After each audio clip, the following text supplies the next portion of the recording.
Syed Ali Khamenei was born on the 29th of Farvardin of 1318 SH, 28th of Safar 1358 LH, 19th of April of 1939 CE. Syed Ali Husseini Khomeini, the son of the late Hujjatul Islam wal Muslimin Haj Syed Jawad Husseini Khomeini, was born in the holy city of Mashhad, in the month Farvardin of the year 1318 of the solar Hijri calendar, equivalent the year 1358 of the lunar Hijri calendar. He is the second son of the family. Like many seminarians and teachers of religious teachings, the life of the late Syed Jawad Khomeini was very simple. My father, though a well-known religious figure, was a bit of an ascetic. We had a hard life. I remember that sometimes we had nothing for supper, but bread with some raisins, which our mother had somehow improvised. The house in which the family of Syed Jawad lived was in a poor neighborhood, our house. Some 65 square meters, consisted of a single room and a gloomy basement. When visitors came to see my father as the local cleric to consult about their problems, the family had to move into the basement while the visit went on. Years later, some charitable persons bought the small, empty lot adjacent to our house. So, we were able to build 2 more rooms. His father was born in Najaf on the 16th of Azar of 1274 SH, 20th of Jamadi at Thani 1313 LH, and he passed away on the 14th of Tir of 1365 SH. He was one of the Ulama and Mujtahids of his time, and he migrated to Tabriz with his family. After finishing the Saf level, he migrated to Mashhad in the year 1336 LH. In the area of fiqh and usul, he was under the tutelage of outstanding personalities like Haj Aga Hussein Qawmi, Mirza Muhammad Agazad Khorasani, known as Kafai, Mirza Mahdi Isfahani, and Haj Fazl Khorasani. In the area of philosophy, he was taught by Aga Bozorg Hakim Mashhadi and Sheikh Asadullah Yazdi. Later on, he went to Najaf in the year 1345 LH, and he benefited from the lessons of Mirza Muhammad Hussein Nini. Syed Abul Hassan Isfahani and Agazia Ueldin Iraqi was given permission to practice ijtihad by these 3 personalities. After this, he decided to return to Iran. He went to Mashhad and stayed there for the rest of his life. As well as teaching, he was entrusted with the task of public prayer leadership in the Mosque of Siddiqis of Mashhad Market, also known as Azerbaijani's Mosque. He was also one of the public prayer leaders of Gaharshad Mosque. He was deeply interested in studying. His scholarly peers included Haj Mirza Hussein Abai, Haj Syed Ali Akbar Kui, Haj Mirza Habib Maleki, and other such personalities with whom discussions and research continued for many years. He was a pious man who was indifferent to material affairs and who led an ascetic lifestyle. After the victory of the Islamic Revolution, he continued his ascetic lifestyle, although his children held high-ranking political and executive positions. He was always trusted by the people because of his human qualities. He was buried in a portico behind the holy Zaria of Imam Ruhollah. In a message of condolence to Ayatollah Khomeini, Imam Khomeini Arpe described Ayatollah Syed Jawad Khomeini as a pious and committed scholar. Syed Ali Khamenei's great-grandfather, Syed Mohammad Husseini Tafarshi, was a descendant of the Aftasi Syeds. He was a descendant of Sultan Ulama Ahmad, known as Sultan Syed Ahmad, who was one of the grandchildren of Imam Sajjadeh. His grandfather was Syed Hussein Khomeini, who was born in Khomeini in the year 1259 LH, and who passed away on the 20th of Rabi Athani of 1325. Syed Hussein went to Najaf for studies, and he became the student of great ulama, such as Syed Hussein Kukamari, Fazl Irawani, Fazl Sharbiani, Mirza Bakr Shaki, and Mirza Muhammad Hassan Shirazi. And after finishing his studies in Najaf Islamic Seminary, he became one of the faqihs and teachers of that seminary. He went to Tabriz in the year 1316 LH, and he taught at Talabiyah Islamic Seminary. He also became the public prayer leader of Jama Mosque of Tabriz. He had lofty political and social thoughts, and he was a supporter of the constitutional movement.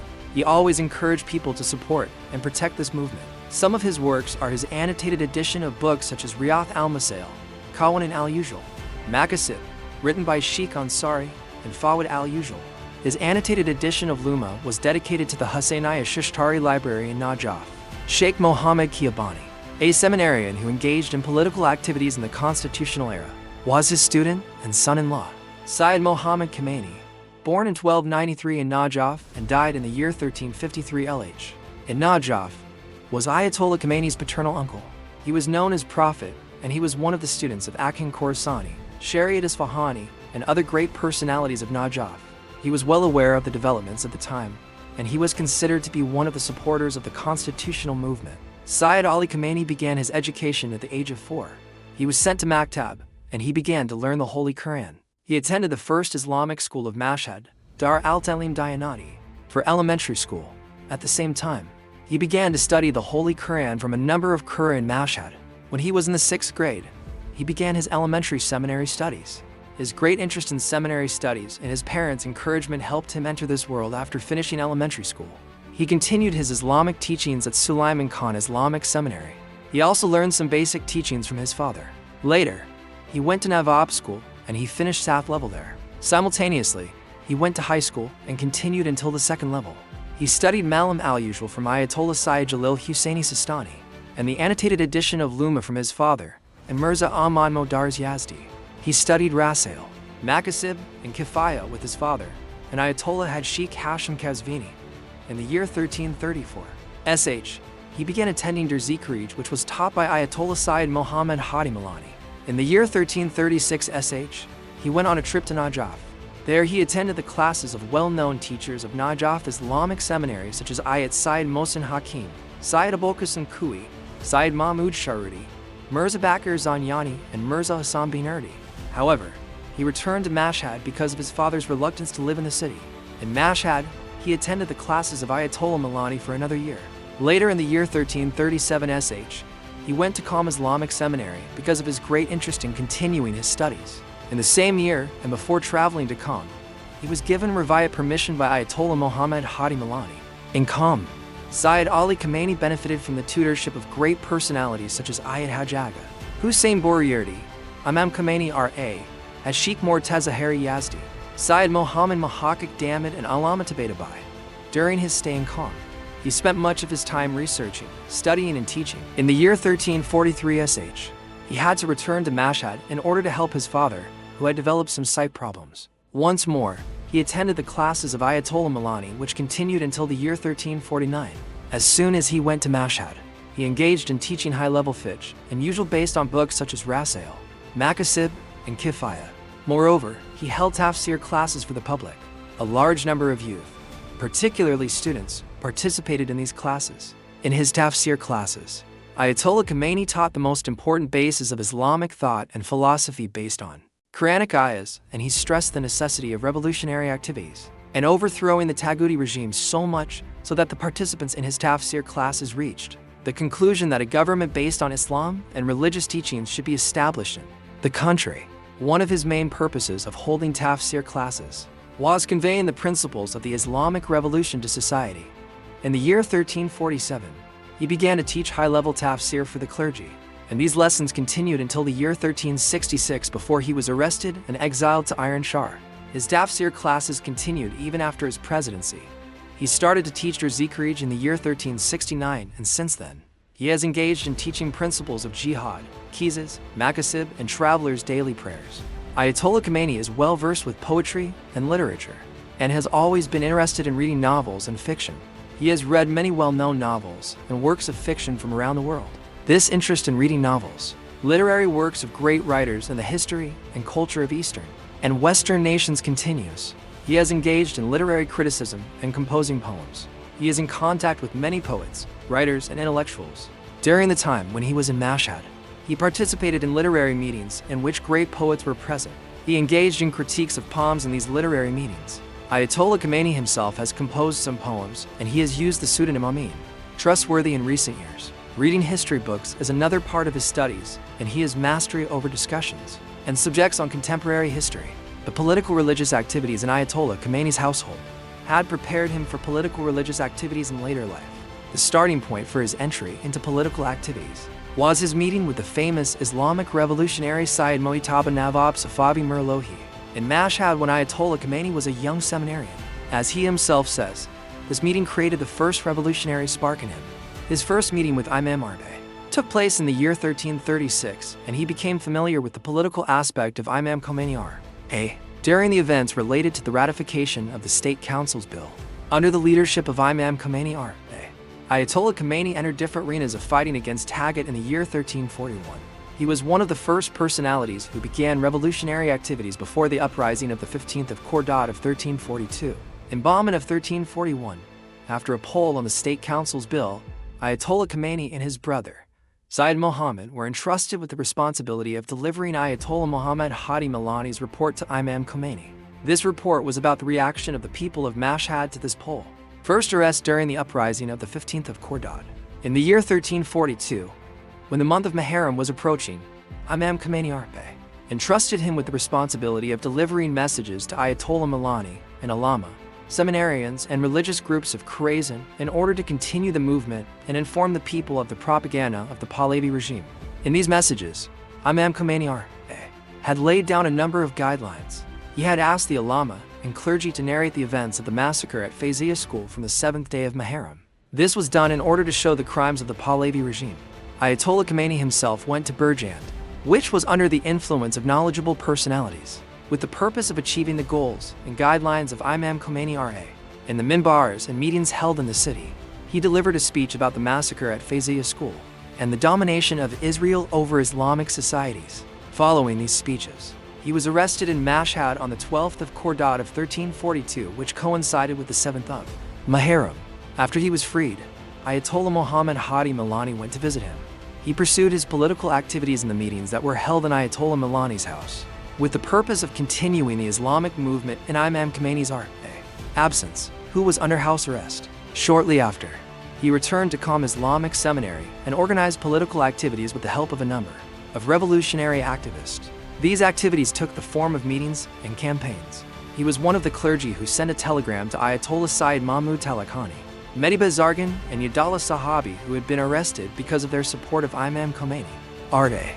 At the same time, and under the guidance of Ayatollah Khomeini, Khorasani clergy of Qom Islamic Seminary wrote a letter to Hassan Ali Mansur, the prime minister of the time, expressing their opposition to Imam Khomeini's R.A. arrest. The writers of this letter included Ayatollah Khomeini himself, Abul Qasim Khazali, and Mohammad Abai Khorasani. Second arrest during revolutionary journeys. Syed Ali Khamenei went to Zahid, Sistan Baluchistan province, in Bahman of 1342, which coincided with Ramadan, in order to promote and explain the principles of the Islamic movement. His speeches in Zahidan's mosque and widespread reception of these speeches led to the regime arresting him again. He was sent to Kezalkala prison, which was the place for keeping political prisoners at that time. On the 14th of Esfand of 1342, he was released from prison on condition that he would not leave Tehran. Since then, and until the victory of the Islamic Revolution, his activities came under the permanent surveillance of intelligence agents. The meeting of the 11 in Qom Islamic Seminary in the fall of the year 1343, Ayatollah Khomeini returned from Qom to Mashhad, and he engaged in scholarly and political activities as well as looking after his father. He was one of the clergy who wrote a letter to the interim government, the government of Emir Abbas Hoveyda, on the 29th of Bahman of 1343, expressing his opposition to the disastrous conditions of the country and Imam Khomeini's exile. Syed Ali Khamenei, Abdul Rahim Rabbani Shirazi, Ali Faiz Meshkini, Ibrahim Amini, Mahdi Hari Tehrani, Hossein Ali Monazeri, Ahmad Azari Komi, Ali Qadusi, Akbar Hashemi Rafsanjani, Syed Mohammad Khomeini, and Mohammad Taqi Mesbi Yazdi were the 11 members of the group which had been formed with the purpose of strengthening and reforming Qom Islamic Seminary in the struggle against the Pahlavi regime. The struggle was on the basis of ideology and belief, and this was the reason for its development, and the clergy were considered to be the intellectual leaders of the struggle. At this stage of the struggle, they had reached the conclusion that they would not succeed without organization, and that the existence of an organization would prevent the struggle from being suppressed by the regime. During the time of Imam Khomeini's exile, this group planned the continued revolutionary activities. This group is considered to be one of the first secret organizations of Qom Islamic Seminary. However, its activities were discovered by Savik in late 1345. Following this discovery, some of its members were arrested and some others, including Ayatollah Khomeini, were under pursuit by Savik. The establishment of the Society of Seminary Teachers of Qom, as well as this group, an organization named the Society of Seminary Teachers of Qom was established. We were among the people who participated in the first meetings of the Society of Seminary Teachers of Qom. I was present, and I think Mr. Hashemi was present too. Furthermore, Messrs. Meshkini, Rabbani Shirazi, Nasser Makarem, and a number of other seniors participated as well. These meetings and the decisions which were made in them changed the environment of Qom Islamic Seminary. Those who implemented these decisions were people other than the members of the society, young and enthusiastic clergy. These activities opened up the restricted environment of Qom. At this time, Ayatollah Khomeini secretly engaged in translating and publishing the book The Future in Islamic Lands. In this book, there is reference to two important issues: the pressures of the West and communist propaganda. It includes a view of an Islamic future Savak prevented the publication of the book and arrested those people who tried to publish it. But it did not manage to arrest Ayatollah Khomeini, who had translated the book. At that time, Ayatollah Khomeini pursued his revolutionary activities in Tehran in courage. But he was prevented to pursue his activities in courage because of his refusal to promise that he would not act against the regime. He was the public prayer leader of Amir al-Mu'minin Mosque. For a short while, third arrest. Following the arrest of Ayatollah Syed Hassan Khomeini in Farvardin of 1346, which was because of his speech against the regime in Gaharshad Mosque, Ayatollah Khomeini asked Ayatollah Milani to express his opposition to this act. However, Savak agents found out about his presence in Mashhad, and they arrested him in the funeral ceremony of Ayatollah Sheikh Mojtaba Kazvini on the 14th of Farvardin of the same year. He was released on the 26th of Tir, and a short time after his release, he went to meet with political prisoners in Tehran. Through his relationship with revolutionary activists in different parts of the country, Ayatollah Khomeini tried to organize fighting, train new generations of activists and revolutionary personnel. It is particularly the clergy and students on the basis of Islamic philosophy, deriving the principles of the struggle from the Holy Quran and Hadith, confronting materialistic, Marxist, liberalist and other such thoughts, and deepening Islamic thought and jihad on the basis of Imam Khomeini's movement. Despite the confrontations of the Pahlavi regime, he made many achievements. His multidimensional outlook towards the struggle, his efforts to benefit from the great network of Imam Khomeini's movement and the comprehensive network of Minbar, and his practicality were some of the reasons behind his success. In the wake of the destructive earthquake in southern Khorasan on the 9th of Shah Ivar of 1347, a number of the Khorasan clergy went to Firdows under the leadership of Ayatollah Khomeini in order to help the victims and organize popular help. This act was faced with the opposition of local security agents, but this group of people carried out very effective tasks in helping the victims. The 2-month presence and assistance of Ayatollah Khomeini in Firdows created an opportunity for him to get familiar with the problems of the victims and to establish a close relationship with them. As a result of this, he managed to convey the message of the Islamic movement to them in different meetings, minbars, and religious hayats. These activities provoked the police and Savak of Khorasan, and consequently, his stay in Firdows came to an end. In late day of 1347, Ayatollah Khomeini tried to go on a pilgrimage to the shrine cities in Iraq and to meet with Imam Arpay in Najaf, but he faced the opposition of Savak. This restriction continued until the victory of the Islamic Revolution, and he was not allowed to leave the country. Imprisonment for 6 months. Ayatollah Khomeini was sentenced to prison for 6 months because of being a member of the meeting of the 11. When this news was published in Kihan newspaper, and when he was summoned to the appeals court, he refused to be present in the session after consulting with a number of ulama of Mashhad. Although he was pursued by the regime, he stayed in contact with a number of revolutionary ulama such as Syed Mahmud Talakani, Syed Mohammad Reza Saidi, Mohammad Jawad Bahanar, Mohammad Reza Mahdavi Khani, Morteza Motahari, Akbar Hashemi Rafsanjani, and Fazlallah Mahaladian, Mashhad and Tehran. Although he was in Mashhad, he participated in many meetings between revolutionary activists in Tehran. In these meetings, they made decisions about dispatching a number of clergy to the villages around Mashhad. Ayatollah Khomeini continued his revolutionary activities with his ideological outlook towards the Islamic movement and with the goal of intellectual nourishment of the people. On the basis of this movement, by holding tafsir classes for the clergy and students and by delivering speeches for the general public, he was trying to strengthen their religious and ideological principles. He believed that achieving Islamic ideals is possible in an environment of cultural endeavors, and that popular uprisings would not achieve results except by raising their awareness. The intellectual movement was considered to be the most active orientation in universities.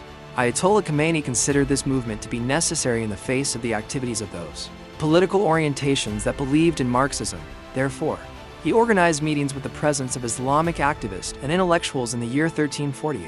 Speech in Irshad Hussainiyya and Al-Jawad Mosque in Tehran. Ayatollah Khomeini was in contact with many intellectuals and well-known intellectual centers in the area of revolutionary activities, and he cooperated with them. He was invited to a number of active political Islamic centers such as Irshad Hussainiyya and Al-Jawad Mosque in Tehran in order to deliver a speech about the struggle. The speeches that he delivered in Irshad Hussainiyya in late 1348 and his speeches in Al-Jawad Mosque. The speeches in Irshad Hussainiyya were delivered at Ayatollah Morteza Motahari's invitation, and the ones in Al-Jawad Mosque were delivered at the invitation of the Islamic Council of Engineers, exerted great influence on raising the awareness of the young generation, particularly university and secondary school students, in order to develop the Islamic movement. and strengthen the ideological basis of fighting against the Pahlavi regime. Ayatollah Khomeini organized a series of meetings in the spring of 1349, in which he discussed his ideas for fighting on the basis of the Islamic worldview and ideology. To these meetings, he invited such personalities as Morteza Motahari, Syed Mahmud Talakani, Syed Abul Fazl Zanyani, Mehdi Bazargan, Akbar Hashemi Rafsanjani, Yadallah Sahabi, Abbas Shaybani, and Kazim Sami, and these meetings led to the refinement of issues related to the Islamic worldview and ideology. Fourth rests with the demise of Ayatollah Syed Mohsen Hakim in the Qurdat of 1349. The issue of who should be the main Martyr Ayatollah was brought up in society in a serious way. It had been brought up in the past with the demise of Ayatollah Boryerdi as well. Appreciating the fiqhi and scholarly position of Ayatollah Hakim, and sending messages of condolence to a number of ulama, Ayatollah Khomeini made great efforts to propose Imam Khomeini as the main Martyr Ayatollah, following the martyrdom of Ayatollah Sayyid Mohammad Reza Saidi by Savak on the 20th of Qurdat of 1349. He was one of the most important people who promoted the ideas of Imam Khomeini. At that point in time, Ayatollah Khomeini made an effort to channel the people's grief about and opposition to the martyrdom of Ayatollah Saidi. It was because of his efforts that a number of seminarians and the clergy engaged in publishing pamphlets in support of Imam Khomeini and in criticism of the regime and Savak. Because of these revolutionary activities, the Savak of Mashhad arrested him and put him in Lashkar-e-Kharazm prison, the only prison for political prisoners in Mashhad, on the 2nd of May of 1349. He was released after a short time. In Muharram of 1349, he delivered a number of speeches in Ansar al-Hussein Hayat in Tehran despite the fact that he was one of those people whom Savak have forbidden from taking the minbar. In the year 1350, Ayatollah Khomeini delivered a number of speeches in Hediyat-e Tehran Mosque, which was the center of attention among students and youth, at the invitation of Ayatollah Talakani. 3 arrests in 1350, after Imam Khomeini condemned and declared her on the 2,500-year imperial celebrations conducted by the Pahlavi regime. Savak adopted very strict measures against the activities of revolutionary clergy. For this reason, Ayatollah Khomeini was summoned to Savak of Mashhad in Mordad of 1350, and he was put in Lashkar-e-Kharazm prison for a period. After his release, he pursued his activities, and he was arrested 2 more times in the same year. One was in a ban of 1350, which led to a short-term imprisonment in Lashkar-e-Kharazm prison. Another was on the 21st of Azar of the same year, in which he was imprisoned for 3 months because he was accused of acting against national security. After his release, he continued his socio-political activities and he participated numerous times in the meetings that were held in Ansar al-Hussein Hayat and Narmak Mosque in Tehran, in which he delivered speeches on religious and political issues. Furthermore, he continued to teach tafsir in Mirzajfar School, Imam Hassan Adas Mosque, Qibla Mosque, and in his house in Mashhad. His audience in these meetings were university and secondary school students, young clergy, and people from different social backgrounds. He familiarized them with the philosophy of revolutionary and political Islam. Later on, many of those who participated in his meetings and many of his students engaged in raising awareness in different parts of the country during a time when the revolutionary activities were at their peak. Savak agents prepared many reports about his speeches and classes from the viewpoint of Savak. People like Ayatollah Khomeini were considered to be among intellectual and revolutionary teachers in Islamic seminaries.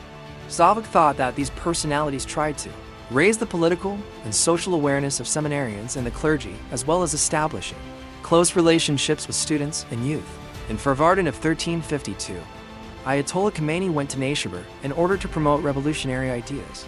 In the mosques of this city, he taught usual and his classes were held once a week on Thursdays. In Qurdat of 1352, Savak prevented him from continuing his tafsir classes in Imam Hassan Adas Mosque and in his house. In Azar of 1352, Ayatollah Khomeini changed his place of activities to Karamat Mosque, where he led public prayers and continued his tafsir classes. This was done at the invitation of the founder of this mosque. He turned this mosque into a center for the activities of students and young clergy. In response to his extensive political activities, Savak of Mashhad forbade him from leading public prayers in that mosque. 6th arrest, the most difficult one. In a ban of 1353, Ayatollah Khomeini delivered speeches in Javad Mosque in Tehran at the invitation of Ayatollah Mohammad Mofada, who was the prayer leader of this mosque and who had been prevented from taking the minbar at that point in time. As a result of this, Savak arrested Ayatollah Mofada and closed Javad Mosque as an important center of the struggle. Furthermore, Ayatollah Khomeini's house was searched by Savak in Azar of the same year. Savak stated that the reason for this search was Ayatollah Khomeini's statements in a private meeting about the necessity of founding an organization for engaging in struggle and benefiting from opportunities with the aim of furthering the goals of the Islamic movement in Mashhad. Finally, Ayatollah Khomeini was arrested for the sixth time in day of 1353. This time, he was sent to anti-vandalism prison in Tehran. As Ayatollah Khomeini himself said, he experienced the most difficult conditions in that prison. He was not allowed to meet with anyone, and his family was not informed of his location. Activities leading to internal exile. He was released on the 2nd of Shah of 1354. But he was under close surveillance by intelligence agents, and he was forbidden from leading public prayers, delivering speeches, teaching, and holding tafsir classes even in his house. Despite all these political and security restrictions, he secretly pursued his tafsir classes and his intellectual and revolutionary activities. He also continued to distribute money to the clergy on behalf of Imam Khomeini R.A. In late 1354, he secretly published the book, Islamic Thought in the Quran, under the pseudonym Syed Ali Hosseini. In the wake of a flood in Kuchin, he formed a group in Auzi school in Kuchin to help the victims. In Savak's documents, there are reports about the activities of Ayatollah Khomeini and his father in late 1355, according to which they engaged in supporting Ayatollah Khomeini R.A. and promoting the Islamic movement. In Muharram of 1396 LH, day of 1355 SH, Ayatollah Khomeini delivered a number of speeches against the regime. He organized meetings for students and youth in order to discuss the intellectual and cultural environment of society, and he participated in the meetings of ulama and seminarians of Tehran. In this way, he managed to reinforce revolutionary activities. On the other hand, Savak was trying to penetrate these meetings in order to gather evidence against him and other revolutionary activists. After the death of Ali Shariati in London on the 29th of Qardad of 1356, Ayatollah Khomeini participated in his memorial service as he was familiar with him and his father from their mutual time in Mashhad in their youth.